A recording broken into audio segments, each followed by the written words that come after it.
Yo, yo, yo, what's going on? What's going on? What's going on, good people? Peace and love, peace and love. Happy Thursday, happy Thursday, happy Thankful, Thriving, and Therapeutic Thursday. It's your boy, your host, LaShawn Sugar Ray Monster. You are tuned into episode 522, episode 522 of SRDaily. It's a beautiful Thursday.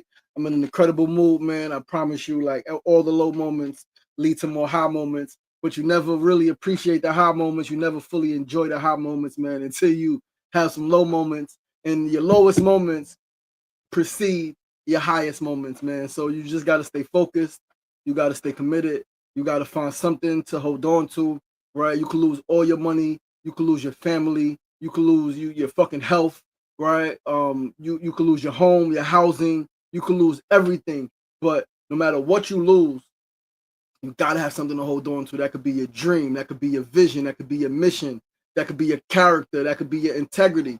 Gotta be something that you hold on to, something that keeps you grounded, something that keeps you rooted, something that keeps you swimming. You're drowning, but you're still swimming. You drowning, but you're still swimming. You are not allowing yourself to go fully underwater. You are not allowing yourself to be submerged fully underwater. You got to have something that keeps you surviving, something that keeps you hoping, something that keeps you looking forward to a brighter day, to a better day, to a day where this struggle won't exist no more. What are you going to be doing, man? And again, that's really how I live my life. I've said before, when I was in the streets, and when I had a death wish, when I didn't want to live anymore, whenever I would become a little more conscious, I would say, damn, like I knew I was in a fucked up position mentally, emotionally, spiritually, right? I knew I was in fucked up positions. And I would literally tell myself, like in the silent chambers of my fucking heart, that if I live long enough, if I live long enough, so long as I don't die, right? Even though I wanted to die, on the surface, I didn't want to live anymore. Whenever I got real deep into who I am, if I live long enough, I'm gonna create something incredible. And so what I held on to every so often, I would come back to my love of film and my love of art and my love of movies and my love of philosophy and thought, right? Human thought and consciousness and human behavior. It would always come back to that, like wanting to make films and then just being extremely interested in why people think the way they think, why people do the things that they do. Why is life the way life is? I was like that at 12, 13, 14 years old, always a deep thinker. On the surface, I wanted to die. On the surface, I didn't give a fuck about nothing. On the surface, I was a badass, right? Because I was hurt. I was emotionally hurt. I had some grief that was never checked, turned to anger, then turned to violence, internalized violence, externalized violence, right? Um, but if you sit with me long enough, and if I sat long enough with myself, it would always come out. Art, right? Like, and I took art classes. Like, a lot of you may not know, but all of my school life was art, right? Whether it was, it was, I mean, mostly communication arts, performance arts, right? It was film, photography, it was freaking sound, audio, radio, right? It was theater, drama, performance, um, whether elementary school, middle school, high school, college, all arts, right? I've been an artist my whole life. Did some fine art with sculpting and clay making, mask making in college for my theater class. Um, so it would always come back to that, right? Like I've made sure that as depressed as I was, as fucked up as I was mentally and emotionally, that I always had something like right next to me, my school, right? Even though I didn't always go to school, whether I was cutting school, just or suspended from school. I always made sure that every school I was in and every semester I had some classes that were rooted in art, that were rooted in again performance art, communication arts, and then sometimes fine art, right? Because that's what grounded me. That was my calling is art, storytelling, ultimately, right? And then as we continue to live, we realize that okay, we attach healing to art. Okay, art to healing. Okay, now we're gonna use art not just to heal myself, but we're gonna use visual storytelling, right? We're gonna use media. We're gonna use all of these different art components or aspects to heal the world, right? We're gonna use media, storytelling to heal the world, to bring people together. And yeah, man, that's who we at, right? And so, excuse me, I like to say healed in some areas, healing in some areas, and may never heal in others, and I'm perfectly fine with that. All right, because some wounds are continuously open. Right, some wounds they think they healed, and then more shit happens around that wound, and it's like, okay, you just got to manage that shit, and then maybe one day you look up and it doesn't affect you as much, right? But I know me, like that wound that's continuously open is the world, my friends, and the world generally, right? Kids killing kids, right? Young people killing young people, black people killing black people, man. The wars, the genocides, the poverty, the freaking malnutrition, whether it's too much bad food or just not enough food, period. All of that shit, man. That's a wound that's forever open, man. Children being abused by their parents, all right, verbally, physically abused and assaulted by their parents, the people who are supposed to take care of them. Those are forever wounds, right? And I'm okay with those being forever wounds. I'm okay with being emotionally impacted by those things, right? And again, they impact me less and less, only because I'm focused on a solution, right? Because to just complain about a problem, to just recognize the problem and complain about that problem without finding a solution, without executing a solution, is problematic in itself, right? But anyway, guys, let's get to the show. Once again, I'm your boy, your host, LaShawn Sugar Ray Marston. You were tuned into SR Daily, episode 522. It is Thursday, Thankful, Thriving, and Therapeutic Thursday. We're back again. SR Daily is where personality meets enlightenment. We're going to start with our first segment of the day. Today's first segment, hold on, let's go to the notes. The notes were here and then they went away. But here they go. Today's first segment is a word of the day, and today's word is honor. Honor is defined as high respect, great esteem, adherence to what is right or to a conventional standard of conduct, a deep commitment to high moral principles, integrity, and doing what's right, coupled with showing profound respect and value for others, oneself, or worthy ideals, manifesting as honesty, fairness, and adherence to one's word, even when difficult. It's about inner character, acting honorably, and outward recognition, receiving honor or bestowing it through actions like upholding truth, dignity, and good reputation. Once again, let's read the word of the day is honor. Honor is defined as high respect, great esteem, adherence to what is right or to a conventional standard of conduct, a deep commitment to high moral principles, integrity, and doing what's right, coupled with showing profound respect and value for others, oneself, or worthy ideals, manifesting as honesty, fairness, and adherence to one's word, even when difficult. It's about inner character, acting honorably, and outward recognition, receiving honor or bestowing it through actions like upholding truth, dignity, and good reputation. I love this word. I've always loved the word honor, valor, things like that. All right. I strive personally to live with honor. That is something I strive to. According to some people, I do not live with honor. All right. Those are the same people who told me I was one of the most honorable people that they know at one point. Right. But I strive to live with honor, man, and to be an honorable person. And I strive to also honor those who are worthy. Right. I did one. Well, we did two actually. I did one. I've facilitated two award ceremonies that I facilitated, that I organized, hosted, facilitated in my lifetime. I did one, and maybe both have been the same year, 2013. I know we did the Being Black in America essay exhibition for young Black men, where we gave city council citations, congressional citations, had a dinner, family award ceremony, all of that stuff, and then that was in Jamaica, Queens, right? We hosted that, and then in Queensbridge, I want to say around the same time, 2013, 2012, 2013, I hosted a Queensbridge Community Appreciation Day, where we gave our Hometown Hero Awards to a few individuals, and a Lifetime Achievement Award to our beloved Walter Chick Austin, the neighborhood's uncle, father, mentor, big brother, who transitioned in 2016. Chick, I told the story many times. We are who we are, a lot of us, because of Chick. All right. Yeah, man, he took me to my first doctor's appointment. All right. When I was engaging in unprotected sex, and I was a little concerned about some things, and so I went to the doctor, and Chick made the appointment and took me down to the doctor in Mount Sinai up in uptown. Uptown, Upper East Side, West Side, one of those sides, 96th Street, wherever Mount Sinai is on 96th Street. We went up there. Yeah, man. All right, honor.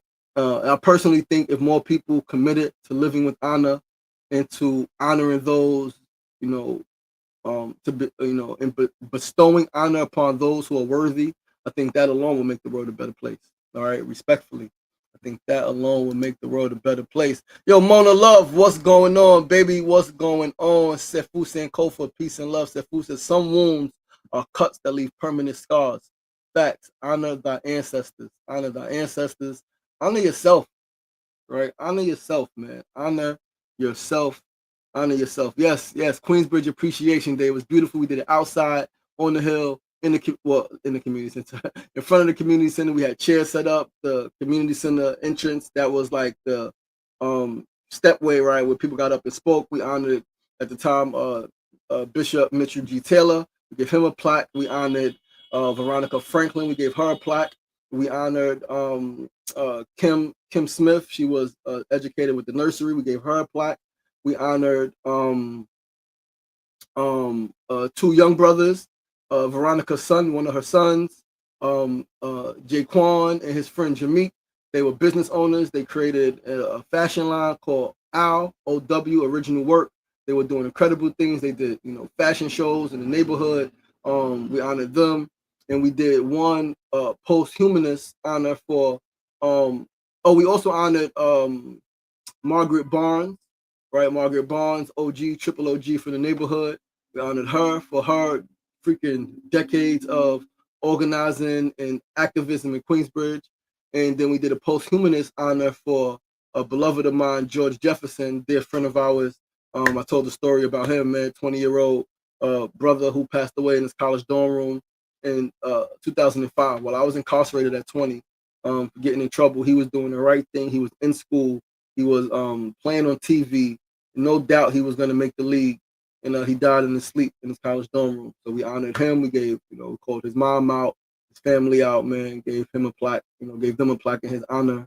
And then we did the Lifetime Achievement Award for Walter Chick Austin with a plaque, flowers, and all of that stuff, man. So yeah, Queensbridge Community Appreciation Day.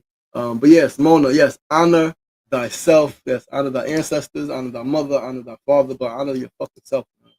Honor yourself, right? Like, see yourself as worthy of honor. Let's move right along, though, to our second segment of the day. Second segment always is our Nissan news of the day. Listen, it's official. I made the commitment last night. Sunday is going to be a beautiful fucking day. This Sunday, December 21st, 12/21, winter solstice, which is also World Meditation Day. I am hosting an 11/11 community meditation in Queensbridge Park. Real simple thing, no fluff, no big crowd needed. It's my heart speaking and my spirit aligning.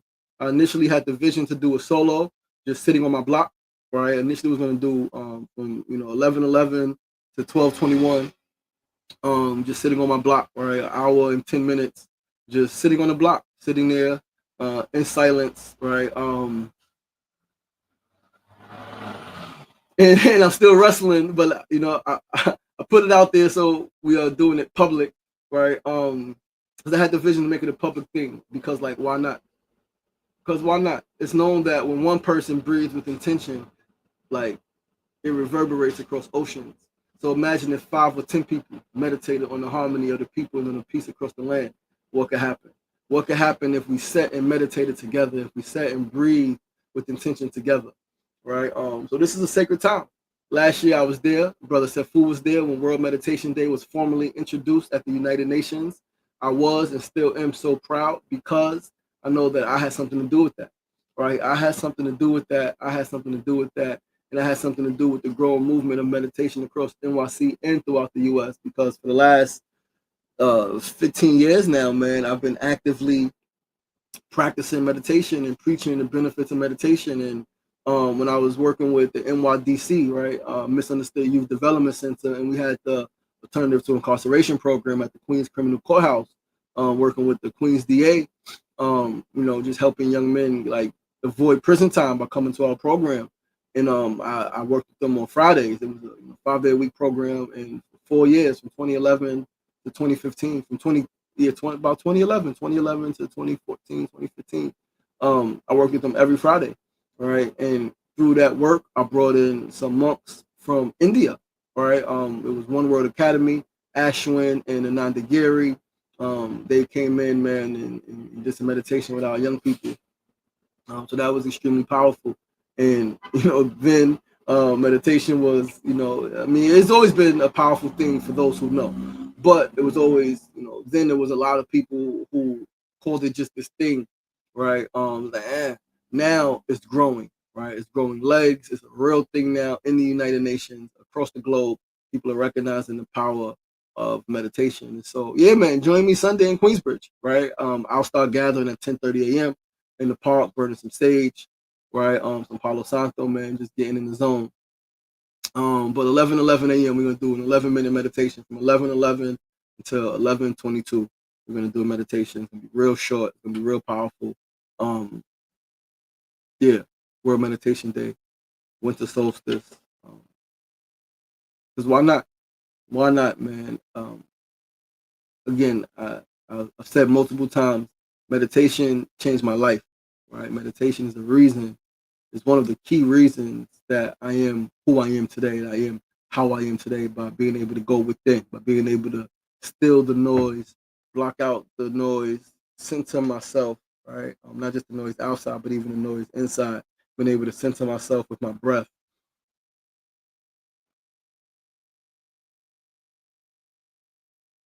able to be calm, able to gain clarity, able to gain strength and discipline and wisdom and so much, right? So, yeah. There's and people gonna be meditating all over the world, right? Guru Dev, who started the Art of Living Foundation, which is one of the organizations um, mainly responsible for instituting World Meditation Day, right, as a global thing. Um, he's gonna be doing some meditation. I think at the Oculus, right? World Trade, right? His crew. I watched them. My people's man turn the whole Oculus into like what they call the Hall of Bliss. It's quotes and it's images of Guru Dev and all of this stuff. That's pretty cool. All right. But yeah, he'll be doing a meditation. You got to buy some tickets. I think it's like $600 though, to go to the thing that he's doing. So yeah, we're doing something for free in the neighborhood, right? So yeah, I'm excited. Join me, man. If you watch the show, um, if you're watching the show, able to join me, please do join me again. I'll start gathering in Queensbridge Park at 10:30 a.m. We're gonna do it right by the water, right by the flagpole, the meeting point. And we'll go by the water, man. You can bring, yoga mat to sit on, blanket to sit on. There's steps. You can sit on the steps, right? Nothing formal. I'm gonna have a light speaker, a small speaker. Play a little bit of music, right? And I'm gonna guide, participants, attendees in 11-minute meditation on peace and harmony and internal power. So yeah, I'm really excited about that. Right, mark your calendar again. This Sunday, 12/21, winter solstice, which is also World Meditation Day. I'm doing an 11/11 community meditation in Queensbridge Park, by the flagpole, by the water. Come through again. No big deal, no big thing. Come through. Bring yourself. Don't got to be previously. Don't need prior experience. Just come as you are with an open heart, an open mind, willing to sit for just about 11 minutes, man, and allow me to pour into you, allow me to remind you and to guide you back to yourself, right? Which is home, which is harmony, which is where love resides. Yo, Willpower, what's going on? Peace and love, brother. Listen, let's move right along though to our third segment of the day. Today's third segment, of course, is our tip of the day. Today's tip is, listen, do not get into the habit of rewarding yourself with things that you know are not good for you after you do things that you know are good for you. Don't get into that fucking habit. That is a bad habit. That is a bad habit. You do something that you know you're proud of. You do something that you know is good. And you say, yeah, I'm gonna reward myself, and you reward yourself with some shit that you know is bad. Last night I did a second workout. Right, I did a workout, light workout earlier in the day. I wasn't finished. I wasn't complete. Right. But until I can get my ass to bed earlier, get up earlier.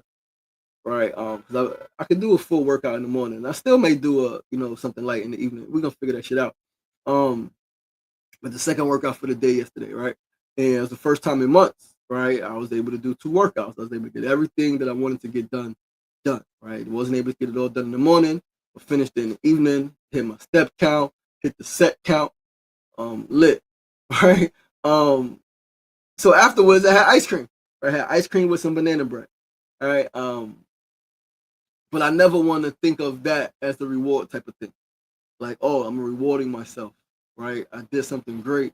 Now I'm rewarding myself with something that, yeah, may taste good, may feel good, but I know that that shit is ultimately not good for me, right? Especially like that time of night, all right? Yeah, I know it's not good, man. So it wasn't a reward. It was just having ice cream. I just wanted to have ice cream. Again, I know it wasn't the best decision, but it's something that I wanted to do. I was gonna have the ice cream fucking anyway, right? I was gonna have the ice cream anyway. I just happened to also get the inspiration to do the workout, but I never want to get into the habit of rewarding positive actions with negative substances. That's not something that I want to do. I know a lot of people do it, and if that works for them, that works for them. But I don't want to be that person to do something that I know is beneficial for me, my mind, my body, my family, my community, my finances, my health, whatever it is, and then do something that is not so good, right? So especially if I do it, I'm doing it just because I want to do it. It's not a reward. I'm not rewarding myself with this. Like, because of this, I'm rewarding myself with this. No, that's not what I'm doing. I never want to get to the habit of rewarding positive actions negative substances. That's not something I want to do. Clash One, what's going on? BMW Babe, what's going on? Peace and love. Thanks for tuning in, y'all.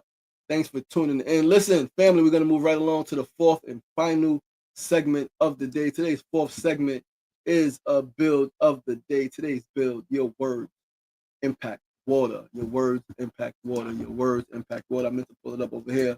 Your words, hold on.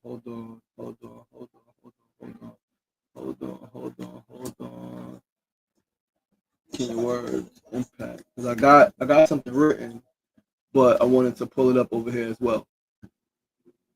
All right. So your words impact water. Dr. Masato Emoto ran an experiment in which he had students speak words into water-filled bottles. Some spoke positive words like love, peace, and thank you, while others spoke negative words like you fool, hate, etc. The positive words created beautiful, intricate snow-like crystals, snowflake-like crystals, while the negative words produced distorted, fragmented crystals or none at all. To me, this is absolutely fascinating. Right? Even classical music created lovely patterns, while heavy metal led to coarse structures. Humans, being over 70% water, are also impacted by the words we speak to ourselves and by the words those others speak to us. Right? By the words others speak to us. Yo, Dimitri, what's going on, nephew? What's going on, player? What's the deal? What's the deal? Peace and love, right? So yeah, man, your words impact water, right? Words carry energy, leading to beautiful ice formations. All right. Mainstream science. So it says mainstream science finds no established mechanism for water to remember or be influenced by words in this way. But one thing we do know, right? Like, and this is always the beautiful thing about, like, when they say mainstream science is like a lot of what is mainstream science now at one point was pseudoscience. At one point was, oh yeah, this is not really, right? It's like, do your words impact your life? Absolutely they do. Right? They impact how you feel, right? If you are made of water, you say calm words, right? You listen to calming music, it calms you. You know that it calms you. You can you so when they say mainstream science, right, is maybe seen as a pseudoscience, or because it lacks rigorous control and reproducibility, right? You can feel inside your body when you're listening to something calm, when you are reciting calm words, right? You can feel the stillness of yourself, right? When you're listening to music that is a little more hectic, a little more chaotic, or when words are being said that are a little more chaotic, and you can feel that wave, that wrestle in your body. You can feel that unsteadiness, right? You can feel that. Are you telling me that the difference between you being steady and you being unsteady, like there's no structural, cellular difference? These people are crazy, man. These people are fucking crazy, right? But this is a beautiful thing, right? Do words affect water? Yes, they do. Yes, they do. Yes, they do. Yes, yes, yes, yes, yes. Yes, they do. Words absolutely impact water, right? Sound and frequency, right? Some studies, like those mentioned in the National Institutes of Health, show specific sound frequencies, 432 hertz, 440 hertz, can affect water's spectral properties, indicating subtle physical responses to vibrations. Like, yes, fucking. So when they say science, it's like, what? Like physical factors. Water's crystalline structure, ice, is fundamentally determined by its temperature, pressure, and the presence of impurities, not by abstract concepts like words. Okay, yeah, it's fucking ice, like the crystalline structure. But if you're telling, and this is where science contradicts itself, right? If you're telling me that specific sound frequencies can affect water spectral properties, how are you then saying that the physical factor, the crystalline structure, doesn't change a little bit? Right? So yeah, man, this is a beautiful thing, right? So the point of this build is to be mindful of the words that you speak to yourself. Be mindful of the words that you speak to yourself, because the words can impact literally a glass of water, right? A glass of water that you hold. You speak it, you speak. This is why it's important to pray before you drink, before you eat, right? Set intention, put positive affirmations out there, say positive things to your food, speak to your food, speak to your water. Something that I used to practice. I fell off. We're gonna get back to it. All right. Mona and I, right? We give thanks. We say some words before we eat. Um, but certain things I used to do even in even more detail that I don't do as much anymore. Right. But not just speaking to fucking a glass of water, right? Because like, okay, it's a fucking glass of water, but to yourself, the words that you speak to yourself, speak positive words to yourself. Tell yourself that you are proud of yourself. Tell yourself that you can accomplish your goals. Tell yourself that you love yourself. Tell yourself that you are strong and that you are working through all of the challenges and that you will overcome every obstacle set before you. Speak highly of yourself. Speak positively to yourself, right? Love yourself. Love on yourself. Be kind to yourself. Be kind to the people around you. Speak only words of positivity to the people around you. Yes, sometimes we laugh. Sometimes we crack jokes with each other. Even that, be mindful, be mindful, be mindful, because some things you say you can't take back, and it doesn't matter if it's a joke or not. You say some shit, it causes some pain, it causes an impact. There's an impact for the words that you say, right? So be mindful of the words that you speak to others. Be mindful of the words that you speak to yourself. Be mindful of the words that you allow others people to speak to you.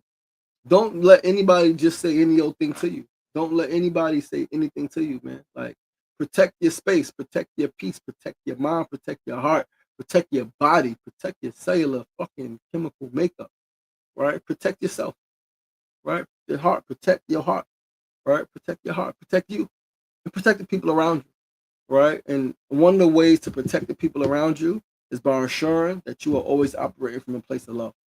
You are always operating and moving from a place of love. That is one of the key ways to protect the people around you, so that you are not spewing hate, so that you are not spewing venom, so that you are not speaking negatively, right, upon people. You don't want to be that person. You don't want people to speak negatively upon you, upon your children, upon your family, upon the people you love.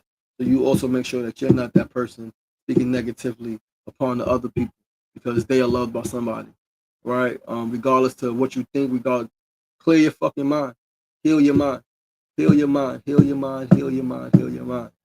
Um, yeah, man, guys, that's the show for today, man. Thank you guys for joining me. Flash One, my brother from Poland. What's the deal? Peace and love. Good to see you here, man. Good to see you on this Thursday morning. It's Thursday here in New York. Thursday morning here in New York. I think you guys are what, 6, 7 hours ahead, 5 hours ahead. But yeah, man, thanks for tuning in, guys. Once again, I'm your boy, your host, LaShawn Sugar Ray Marston. You are tuned into SRDaily, episode 522. Episode 522, man. It is going down. Please do join us right back here tomorrow, same time, same place, 9 a.m. to 9:30 a.m. right here on Facebook Live, YouTube Live, and of course, Instagram Live. Remember, it ain't getting knocked down. That's the problem. It's staying down. So get up! The power is in you. as always, be kind to yourself and be kind to each other. That get up was stronger than yesterday, right? And it's getting stronger. Tomorrow's gonna be stronger. Next week is gonna be back stronger. Still working through some motherfucking phlegm in my chest. Still coughing that shit out. Still getting that shit out. But we almost there, baby. We are almost there. Back to 100% health. Ankles getting stronger by the day. Yo, listen, man. At 40, those injuries take a little longer to heal, right? Fully. But we getting there, man. Slow and steady wins the race, right? This is a fucking marathon, not a sprint. And as Nipsey said, TMC, the marathon continues. Peace.